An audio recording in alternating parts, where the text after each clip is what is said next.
Magandang umaga po mga ka-STL. Narito na po ang resulta ng STL Bataan para sa araw na to, first draw December 21, 2024. Araw ng Sabado, naway ang mga natayan niyo pong mga numero kanina ay manalo nawa ngayong umagang ito, 11 AM. Kaya kunin niyo na po ang inyong mga tickets.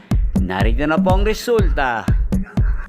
Ang mga numerong nanalo sa STL Bataan ngayong umagang ito, December 21, 2024, 11 AM. First draw result, 22 at 11 in exact order. Sa lahat po ng tumaya kanina sa STL Bataan para sa first draw ng 22 at 11, congrats po sa inyo. Panalo po kayo. Again, 22 at 11.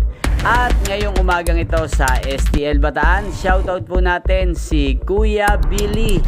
Kuya Billy ng Bataan, shoutout po sa iyo. Naway nasa mabuti ka pong kalagayan. At sa lahat po ng mga taga Bataan dyan, shoutout po sa inyo. Inyo pong napanood ang resulta ng STL Bataan sa channel na to, Roderick Hernandez TV. Maraming salamat po sa patuloy nyo pong panonood sa aking channel. Magkita-kita pong muli tayo mamayang alas 4 ng hapon dito po sa channel na to.